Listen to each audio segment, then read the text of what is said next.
In this video I'm going to show you a few ways to set up and practice downward facing dog. A really commonly practiced yoga pose, but actually quite tricky in many bodies, so I'll give you a few modifications to hopefully find something that feels good in your body. So just general setup, we're going to come to hands and knees.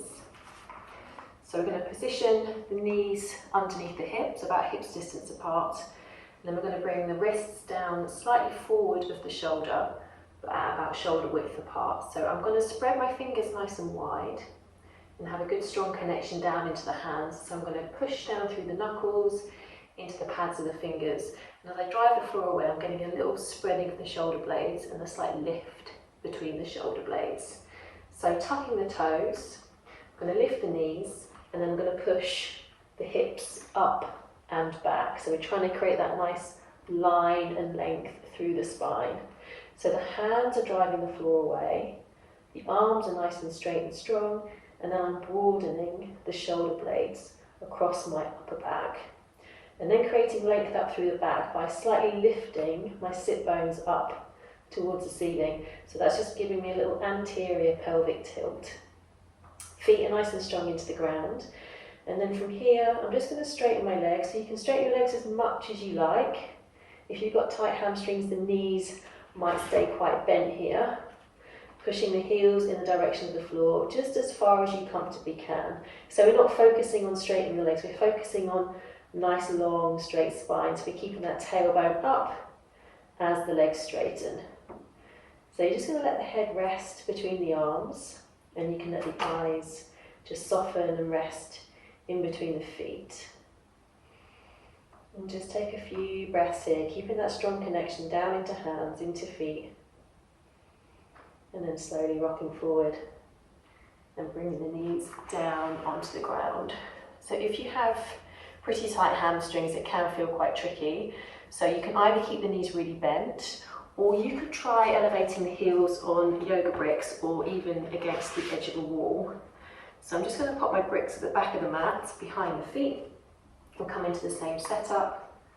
So fingers spreading, wrists slightly forward of the shoulders, hands pushing the floor away, tucking the toes, lifting the hips up and back. And this time I'm just going to bring the blocks underneath my heels. So the heels are going to come down onto the bricks. I'm keeping my knees nice and bent. I'm pushing the floor away to create that length into my back, still lifting up through the tailbone, and still letting the head rest heavily in between the arms. So I'm feeling a nice stretch in my hamstrings here, but it's kind of mellow because the heels are lifted, but able to rest on the blocks. And just see how that feels. Take a couple of breaths. And then slowly bring the knees back down to the ground. So something else that might create that feeling of restriction in your downward facing dog is if you have tight, stiff shoulders. So we can try a different hand positioning to help kind of alleviate some of that. So the hands will come slightly wider. So wider than shoulder width, so I'm going to take them just as wide as my mat here, and then I'm going to turn my fingers slightly outward just to create a bit more space across the front of the shoulder. Same thing, you're going to have that strong action down into the hands, so you've got that slight lift and broadening of the shoulder blades, tucking the toes, lifting the hips up and back, pushing back towards the thighs, and then again keeping the tailbone lifted, straightening into the legs just as much as you comfortably can. And taking a breath or two. Just feeling that length and space, strong connection down into your hands and your feet. And then slowly coming back down onto the knees. So if you're still feeling a bit restricted and downward dog isn't working for you in that way, you could try bringing your hands to a wall or onto a chair or onto a table. So I'm just going to bring my hands down on top of this stool. I'm going to step back, so there's enough space for me to kind of create that length into my spine. So my hands are still strong, pushing into the ground. I'm still broadening across the shoulder blades. I'm looking down to the floor between the arms, and then again a slight lift of the tailbone. So you've got that anterior pelvic tilt. That's just going to create a little bit more length into the hamstrings, into the back.